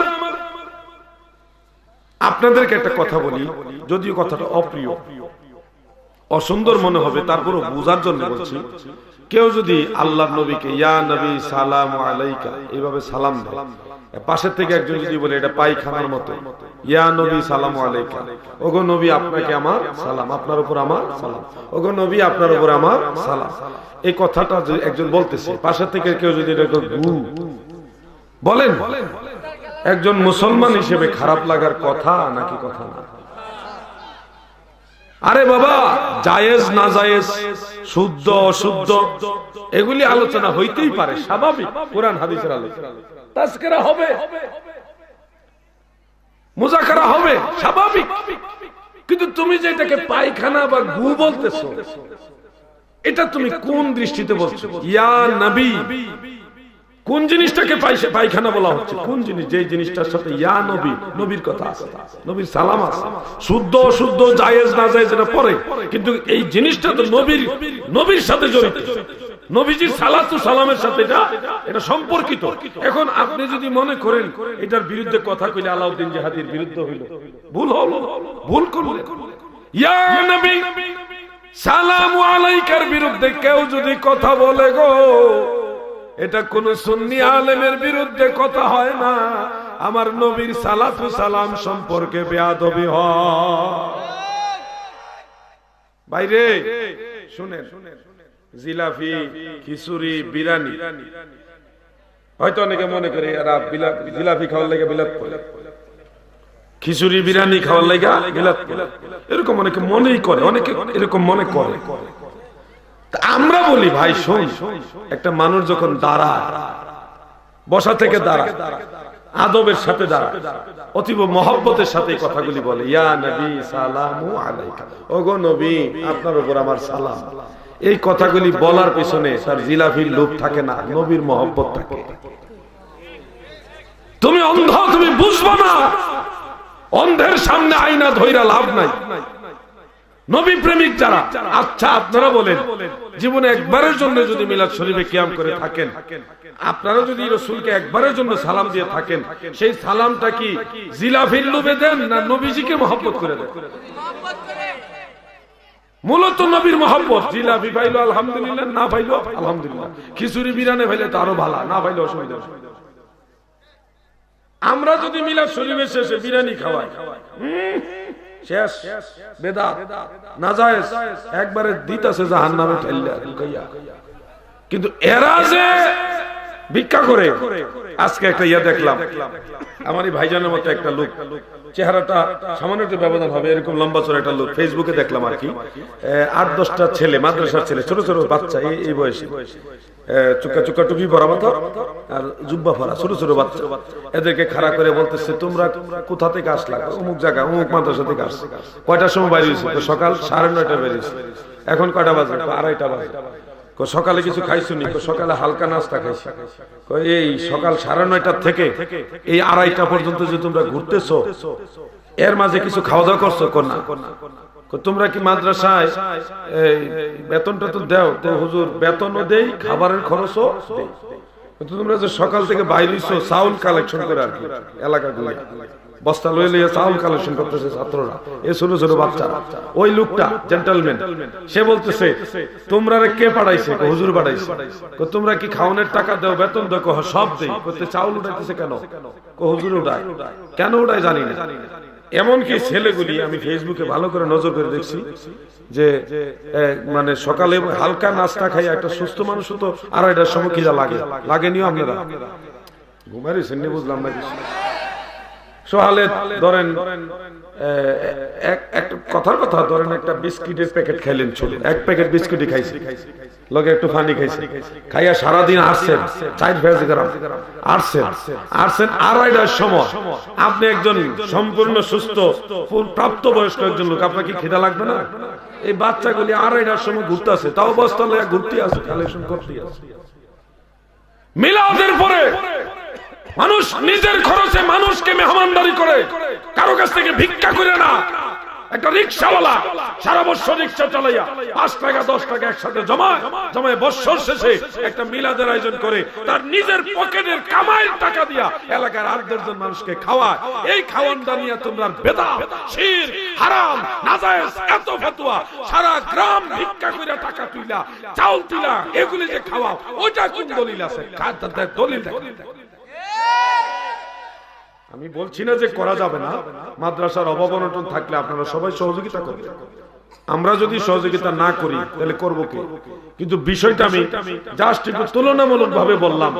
আমি নিজের টাকা দিয়ে মানুষের খাওয়াইলে তোর কাছে না যায়, তুই যে মানুষের বাড়ি ভিক্ষা করে খাওয়াস, এইটা কি? আমি কারোর বিরুদ্ধে বলছি না, জাস্ট একটা তুলনা দেওয়ার জন্য বলছি।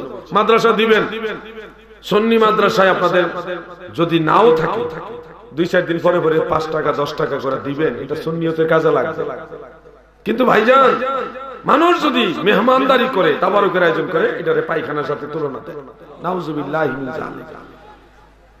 ভাই বন্ধুরা আমার, আমি একটা কথা বলি শুনেন।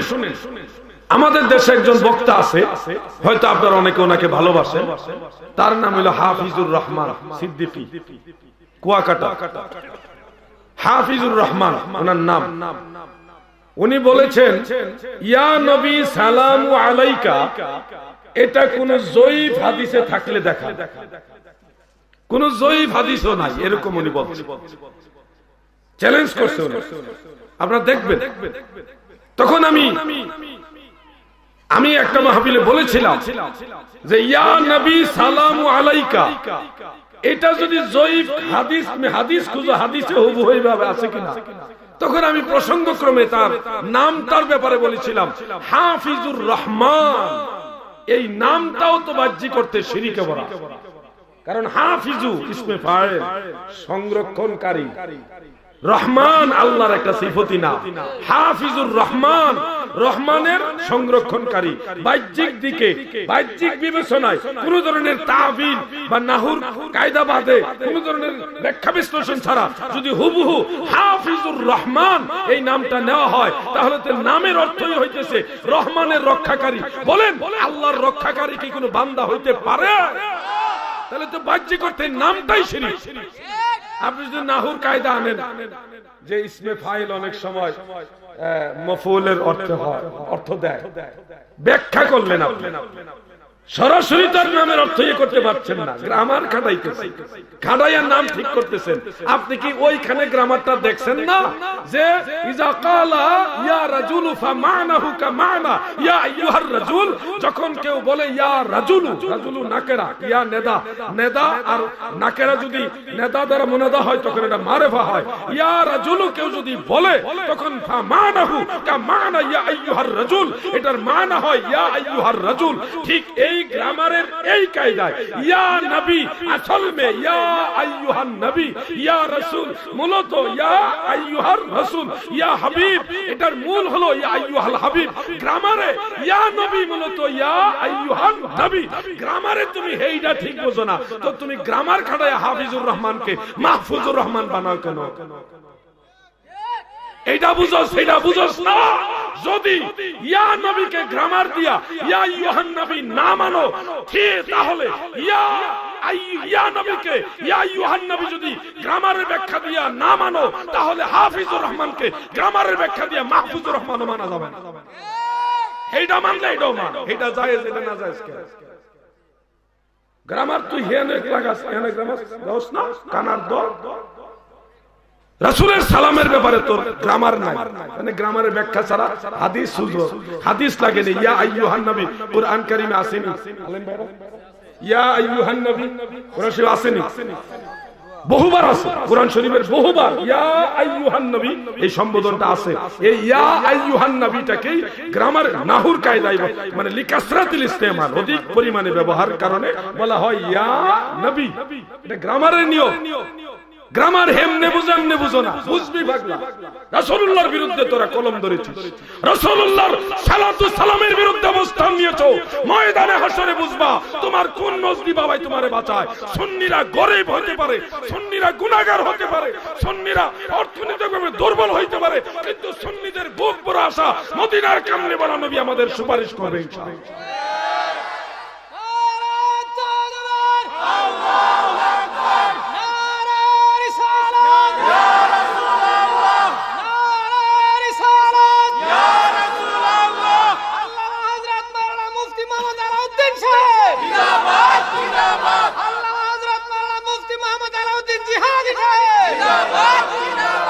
দাদা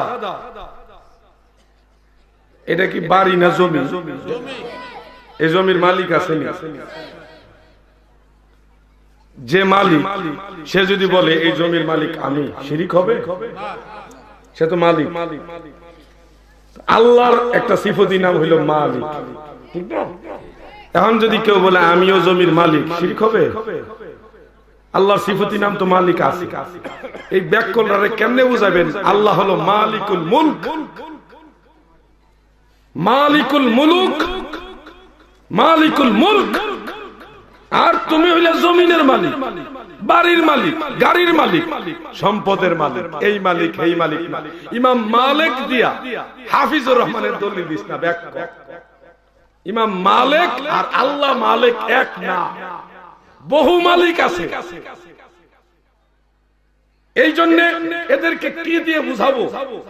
আমার মূল টার্গেটটা হলো গ্রামার যদি তোমরা খাটাও তাহলে সব দিকে খাটাও। যেখানে গ্রামার প্রয়োগ করা দরকার সেখানে গ্রামার প্রয়োগ করো, 100 বার করবা। কেন করবা না? করবা, কিন্তু গ্রামার এক জায়গায় খাটাইয়া নিজের সুবিধা প্রয়োগ করবা, আরেক জায়গায় গ্রামার ছাড়া হাদিস দেখায় মানুষের বিভ্রান্ত করবা, এটা তো ঠিক না। এই জাহেলদের কারণে মানুষ এখন ভয়ে আমল করে না, আমল করে না ভাই, দোয়া করে না, নামাজ পড়ে দোয়া করে না, জানাজা পড়ে দোয়া করে না, দাফন করে দোয়া করে না, দোয়া বন্ধ হয়ে যেতেছে, 40 জিয়াফত এগুলি করে না, মানুষ করতে চায় না, ভয় দেখাইছে। ওই যে বেদাতের ট্যাবলেট। নজদি মার্কা মৌলবীদেরকে অনুরোধ করো, তোমার ইবনে আব্দুল ওয়াহাব নজদি তোমাকে বাঁচাইতে পারবে না। কবরে যাও, তোমাকে মুনকির নকির নজদিকে চিনো কিনা ওটা জিজ্ঞাসা করবে না, তোমাকে জিজ্ঞাসা করবে মান নবিয়ুকা, তোমার নবীকে। তোমার নবীকে, যেই নবীকে কবরে আমাকে চিনতে হবে, বলেন তো ওই নবীর সাথে সম্পর্ক দরকার আছে না? না।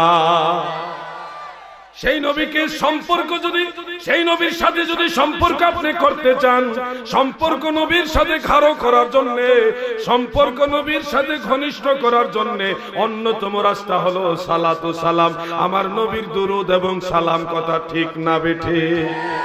এসঙ্গে দুরূদ শরীফ পড়ি, আল্লাহুম্মা সাল্লি আলা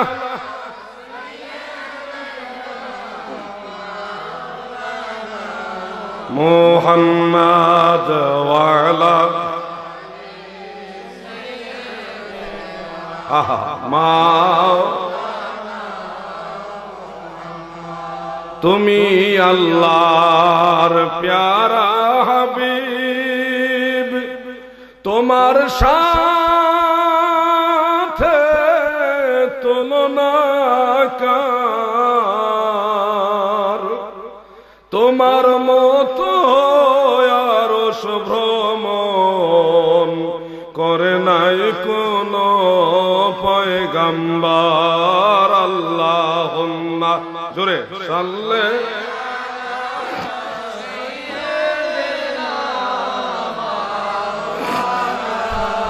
মুহাম্মাদ ওয়া আলা মাওলানা। ভাইও শুনেন, কারো বিরোধিতা আমার করার উদ্দেশ্য না। আপনারা যারা হাফিজুর রহমানকে ভালোবাসেন, আপনাদের প্রতি আমার কোনো বিদ্বেষ নাই, উনার প্রতি আমার বিদ্বেষ নাই। কিন্তু উনি যদি একটা ভুল তথ্য দেয়, আমি তো আলেম না হইলেও আলেমদের ছাত্র বা যারা জানে তাদের জন্য একটা দায়িত্ব হয়ে যায় সঠিক কথাটা মানুষকে জানার। আপনাদের হাফিজুর রহমান সাহেব, উনাকে সম্মান দিয়ে বলছি, উনি বলেছেন যে রাসূল সাল্লাল্লাহু আলাইহি সাল্লাম নিজের জন্মের দিনে রোজা রাখছেন। সহিহ মুসলিমে হাদিস আছে, ঈদের দিনে রোজা রাখা হারাম। তো নবীজি তো নিজের জন্মের দিনে রোজা রাখছে, আর ঈদের দিনে রোজা রাখা হারাম। এই হিসাবে বোঝা যায় নবীর জন্মের দিনটা ঈদের দিন না। এই খটকাটা উনি দিয়েছিল। কিন্তু সুন্নি তরিকতপন্থী আহলে সুন্নাতের একজন খাদেম হিসেবে আমরা তখন মুখ খুলেছি। এর আগে কিন্তু আমরা কিছু বলিনি। উনি এই কথা বলার পরে আমরা বাধ্য হয়েছি জবাব দিতে, যে শরীয়তের মাসালা এরকম না, ঈদের দিনে রোজা রাখা হারাম, মাসালাটা এরকম না। মাসালাটা হলো বৎসরে 5 দিন রোজা রাখা হারাম। সেই 5 দিনের মধ্যে 2 দিন হলো ঈদের 2 দিন, আর বাকি 3 দিন হলো কুরবানি ঈদের পরের 3 দিন। এই 5 দিন রোজা রাখা হারাম। এছাড়া বাকি সব দিন রোজা রাখা বিধান আছে। এখন উনি মাসালা ঘুরাইলো কেমনে? মানে ঈদের দিনে রোজা রাখা হারাম, মাসালাটা এরকম না। কেন 2 নম্বরই করছেন আপনি? কিসের সামনে? রাসূল সাল্লাল্লাহু আলাইহি সাল্লামের আগমনের দিন, যেটা জন্মের দিন, ওইটা কি এই 5 দিনের ভিতরে পড়ে? এটা তো রবিউল আউয়ালের 12 তারিখ। জমহুর মুহাদ্দিসিনে কেরাম তারা বলেছে এটাই মশহুর, 12ই রবিউল আউয়াল নবীজির আগমনের দিন। ওইটা তো বাবা এই 5 দিনের ভিতরে পড়ে না, যে 5 দিন রোজা রাখা হারাম। তা আপনি রোজা রাখা হারাম কইয়া, ঈদের দিন রোজা রাখা হারাম কইয়া রাসূল সাল্লাল্লাহু আলাইহি ওয়াসাল্লামের আগমনের দিনটাকে ঈদে মিলাদুন নবী মানার বিরুদ্ধে আপনি অবস্থান নিয়েছেন। তা আমরা সুন্নিরা বসে বসে কলাও খামু না? আপনারা খালি কইবেন জায়েজ নাই, আর আমরা বসে বসে ভদ্রতা দেখাবো। অবস্থাটা হচ্ছে এরকম। কিছু তো লেখাপড়া করবে, কিছু তো লেখাপড়া করবেন। যদি মাসালাগুলি ঠিক মতো না জানেন, পড়ালেখা যদি ঘাটতি থাকে, উস্তাদের কাছে আবার যান, আবার শিখেন, জানেন, পুরোপুরি বুঝা তারপরে ওয়াজ করেন। এর আগে না যাই না আন্দাজের উপরে আউলা জাউলা মাসালা দিয়া সমাজের মধ্যে ফিতনা সৃষ্টি কেন করো? কই নবী যেদিন জন্ম হইছে ওই দিন নবীজি যেই তারিখে 12ই রবিউল আউয়ালে যেই তারিখে নবী জন্ম হইছে ওই তারিখে নবী মারা হয়ে গেছে। তো আগমনের দিনে খুশি ঈদ, নবীজি ওই দিন তো মারা গেছে, ওই দিন আমরা দুঃখ প্রকাশ করি না কেন? তোমাকে কে বলেছে 12ই রবিউল আউয়াল নবীজির ইন্তেকাল হয়েছে? গোটা দুনিয়ার সমস্ত নজদির আলেমদেরকে আমি বলবো, ইলমের বহর থাকলে একটা দলিল দেখাও 12ই রবিউল আউয়ালে নবীজির ইন্তেকাল হয়েছে, দেখাও। আমরা দেখাইতে পারবো 12ই রবিউল আউয়ালে নবীজির জন্ম হয়েছে বা আগমন হয়েছে, এটা জমহুরের অভিমত, মশহুর। অন্যান্য ডেট তারিখগুলিও আছে, আমরা সবই মানি, কোনোটা অস্বীকার করি না, কিন্তু মশহুর যেটা এটা প্রাধান্য দিন। কিন্তু 12ই রবিউল আউয়ালে নবীজির ইন্তেকাল হয়নি। কখন হয়েছে সহজে বুঝেন, আখিরি চাহার সোমবার, সফর মাসের শেষ বুধবার। রাসূল সাল্লাল্লাহু আলাইহি ওয়াসাল্লামের ইন্তেকাল শরীফের আগে নবীজি এই বুধবারে সুস্থ হয়েছিলেন।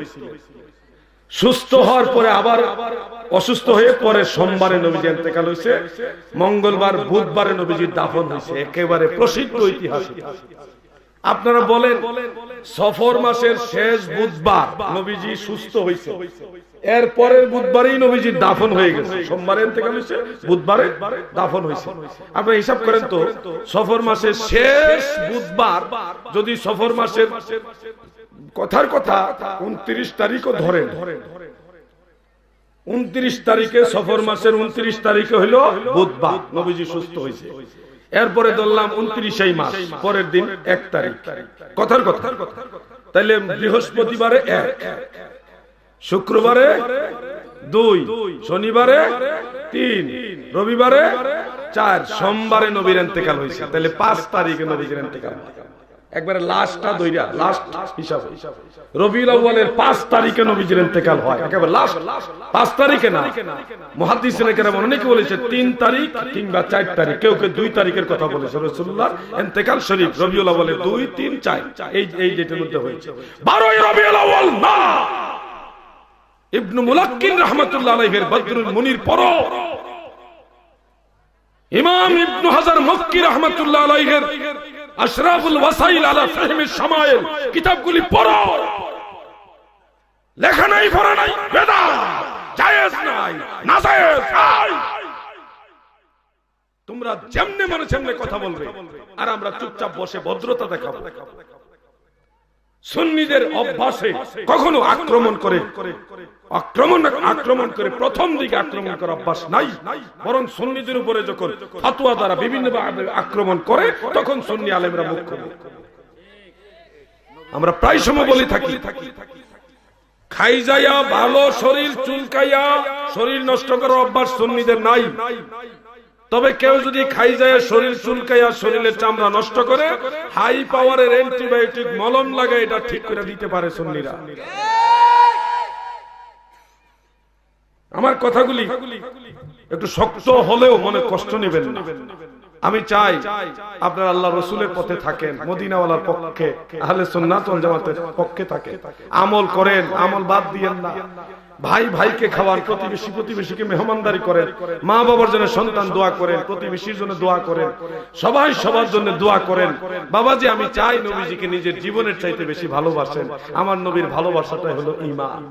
তুমি যদি না পারো যে আমি নবীজিকে সালাম দিব না, দিও না, এটা তোমার ব্যক্তিগত ব্যাপার। কিন্তু আরেকজন যদি রাসূলুল্লাহকে মহব্বত করে সালাম দেয়, তাকে বাধা দেওয়ার অধিকার তোমার নাই। আল্লাহ তাআলা আমাদেরকে আহলে সুন্নাত ওয়াল জামাতের আকায়েদ এবং ফাজাইলের উপরে থাকার তৌফিক দেন, বলেন আমিন। মহব্বতে বলেন আমিন। হযরত মানুষ মৃত্যুর পর 3য় দিনে অথবা 5ম দিনে অথবা 40তম দিনে খাবার বা এরা কি ব্যাক করনি? ওয়াজ শুনলি কি এতক্ষণ? এইটাই তো ওয়াজ করলাম আজকে, বেশিরভাগ ওয়াজ তো এই সাবজেক্টই করলাম আজকে।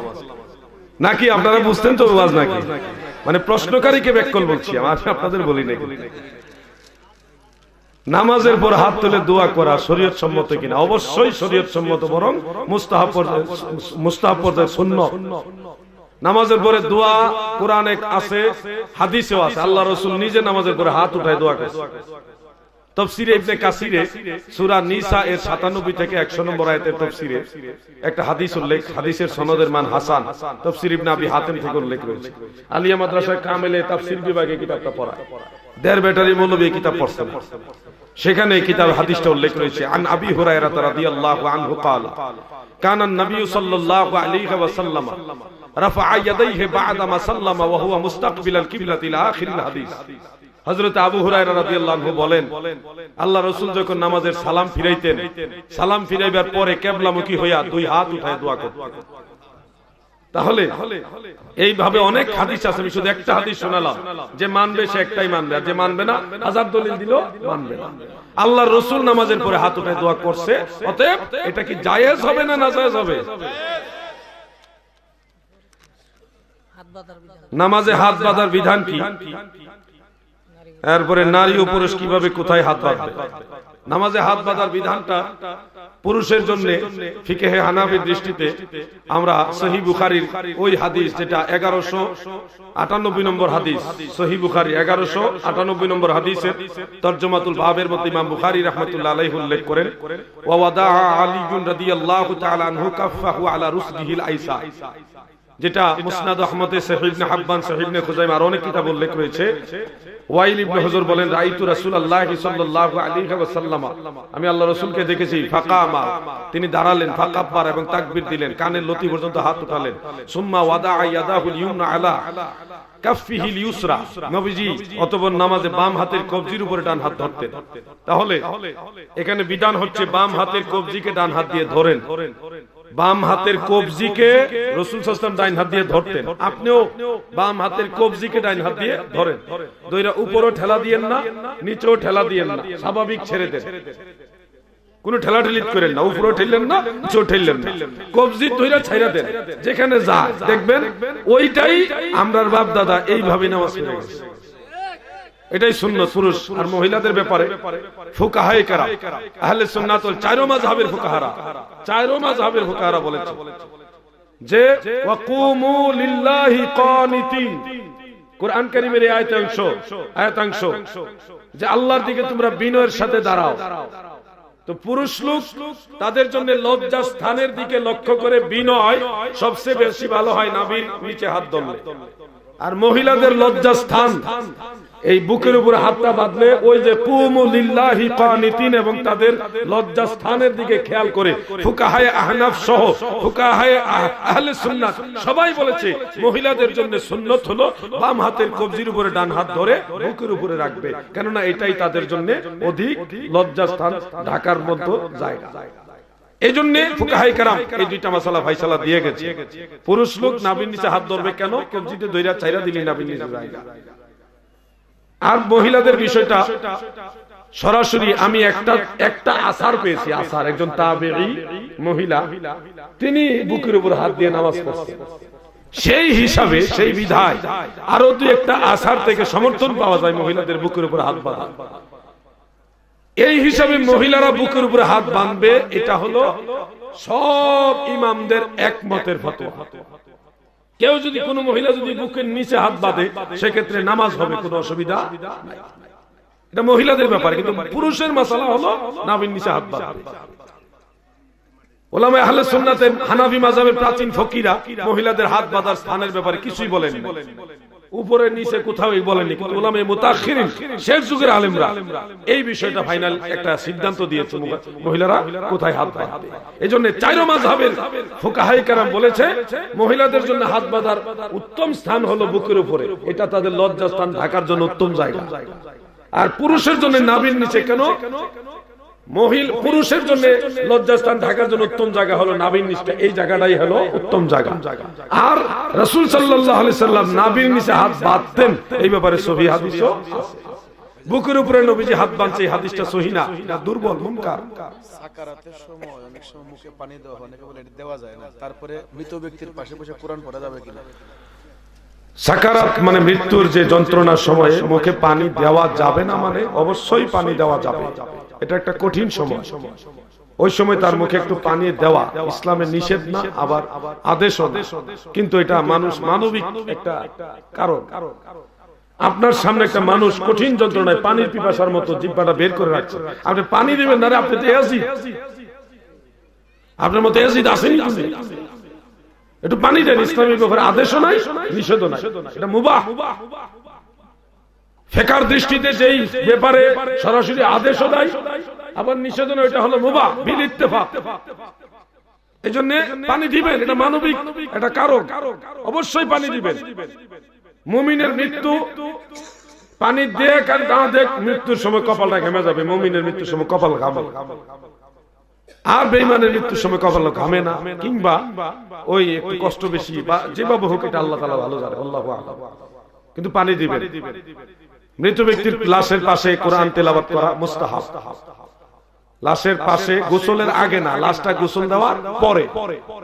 ফতোয়া শামীতে, ফতোয়া আলমগীরের মধ্যে মাসালাটা উল্লেখ আছে, লাশ গোসল দেওয়ার পরে সামান্য দূরে বসে সূরা ইয়াসিন তেলাওয়াত করা মুস্তাহাব। কেন করবেন এটা? সুনানু আবি দাউদে, সুনানু ইবনে মাজাতে, সিয়াসিতের কিতাব, দুইটা কিতাবে হাদিসটা আছে। আন মাকিল ইবনে ইয়াসার قال قال النبي صلى الله عليه وسلم اقرؤوها عند موتكم يعني ياسين। হাদিসের সনদ সহিহ। মাকিল ইবনে ইয়াসার একজন সাহাবী, তিনি বলেন আল্লাহ রাসূল বলেন ইকরাউহা, ইহা তেলাওয়াত করো, পাঠ করো, ইনদা মাউতাকুম, তোমাদের মৃতদের কাছে, ইয়ানি ইয়াসিন, অর্থাৎ সূরা ইয়াসিন তোমাদের মৃত ব্যক্তিদের কাছে পড়ো। সরাসরি হাদিস। কেউ যদি বলেন পড়া যাবে না, আল্লাহর দোহাই লাগে, আপনি হাদিস কোন হাদিসে পাইছেন পড়া যাইবো না, আপনি দেখা, আপনি আন্দাজি যুক্তি দিয়েন না, আপনার যুক্তি আমরা মানতাম না, আমরা হাদিসে পাইছি পড়ো। কারণ আপনি যদি দেখাইতে পারেন পড়ো না, তাহলে আমরা বিবেচনা করব। দলিল দেখাইতে, দলিল দেখাইতেন না, সাফার জুড়ে বন্ধ করে দিবেন, তো হয় না, এটা মানবো না আমরা। কোরআন হাদিসের দলিল দেখা। কোরআন পড়লে সব সময় বিধানের জন্য, কোরআন বহু কারণে নাযিল হয়েছে। রোগের ঔষধ হিসেবে কোরআন নাযিল হয়েছে। অনুনাজ্জিলু মিনাল কুরআনি মা হুয়া শিফাউ ওয়া রাহমাতুল লিল মুমিনিন। রোগের ঔষধ হিসেবে কোরআন। জাদু টুনা বান কুফরি থেকে বাঁচার জন্য কোরআনের 2টা সূরা নাযিল হয়েছে। কোরআন কত কারণে নাযিল হয়েছে আপনি জানেন না? আয়াতুল কুরসি কোরআনের অংশ। আয়াতুল কুরসি পড়লে আল্লাহ তাআলা মৃত্যুর আগে সমস্ত রোগ বেমার মাফ করে, যদি নামাজের পরে রেগুলার পড়েন। প্রতিদিন ঘুমাইবার আগে আয়াতুল কুরসি পড়া, দরজায় ফু দিয়া দরজা লাগান, কোন চোর ঘরে ঢুকতে পারবে না। কোরআন শুধুমাত্র যে মানুষের আহকামের জন্য নাযিল হয়েছে না, 6666 আয়াত, এর মধ্যে মাত্র 500 আয়াত হলো আহকামের, শরীয়তের, আর বাকিগুলি বিভিন্ন কারণে। কোরআনের 3, আমি আওয়াজ বাড়াইলে ওয়াজ ব্যাটারি গরম হয়ে যাবে আমার। এক ইউটিউবে শুনছি নবীজির পিতামাতা নাকি, এটা দেন না, এটা আরেকদিন ইনশাআল্লাহ। না, এটা নবীজির পিতামাতা জান্নাতি, তিনারা সবার মতে, সমস্ত আইম্মায়ে আহলে সুন্নাত জমহুরের মতে তিনারা দ্বীনে হানিফের লোক ছিলেন এবং শেষে ঈমানদার হয়ে ইন্তেকাল হয়েছিল এবং তারা মুসলিম ছিলেন। এটাই হলো আসাহ। মোল্লা আলী কারি রাহমাতুল্লাহ আলাইহি শরহে শিফার মধ্যে বিষয়টা স্পষ্ট করে দিয়েছেন। নবীজির পিতামাতা জান্নাতি, তারা ঈমানদার হয়ে মারা গেছে, এটাই হলো আসাহ, বিশুদ্ধ মত, এটাই হলো সঠিক মত। এই বিষয়টা আলোচনা করতে আমার কমস কম আধা ঘন্টা বা 35 মিনিট সময় লাগবে। এটি আপনি করে দিন। ফরুয়া দরবার শরীফে আগামী 21শে জানুয়ারি বিশাল উরুসে বগদাদি, বিশাল মাহফিল 21 তারিখে জানুয়ারি ইনশাআল্লাহ আমি থাকবো। আপনারা আসেন, বাকি প্রশ্নগুলি ওখানে ইনশাআল্লাহ উত্তর দেব যদি বেঁচে থাকি। আল্লাহর ওলিদের মাজারে বা দরবারে জিয়ারতের উদ্দেশ্যে যাওয়া শরীয়ত সম্মত কিনা? কিতাবুল ফিকহি আলা মাযাহিবিল আরবার মধ্যে প্রথম খণ্ডের 491 পৃষ্ঠার মধ্যে স্পষ্ট লেগেছে এইভাবে হচ্ছে লা ফারকা ফি জিয়ারাতি বাইনা কুনাল মাকাবিরাতু কারিবাতু আও বাঈদা। কবরস্থান নিকটে হোক আর দূরে হোক, জিয়ারতের ব্যাপারে কোনো পার্থক্য নেই। বাল ইয়ানদুবু সাফারুল জিয়ারাতিল মাউতা খুসুসান মাকাবিরুস সালিহিন, বরং কবর জিয়ারতের উদ্দেশ্যে সফর করা মুস্তাহাব, বিশেষ করে সালিহিন আল্লাহর নেক বান্দা যারা, তাদের কবর জিয়ারতের উদ্দেশ্যে সফর করা মুস্তাহাব, জায়েজ। কিতাবু ফিকহি আলা মাযাহিবিল আরবার মধ্যে মাসালা, চার মাযহাবের ফতোয়া। আল্লাহ রাসূল নিজে কবর জিয়ারতের উদ্দেশ্যে সফর করছেন, এটা আমি ওইদিন আলোচনা করব, আজকে সামনে যাচ্ছি না বাবাজি। আলবিদা, আসসালামু আলাইকুম ওয়া রাহমাতুল্লাহ। ভিডিওটি ভালো লাগলে লাইক, কমেন্ট ও শেয়ার করতে ভুলবেন না। আজকের মতো এখানেই বিদায় নিচ্ছি। খোদা হাফেজ।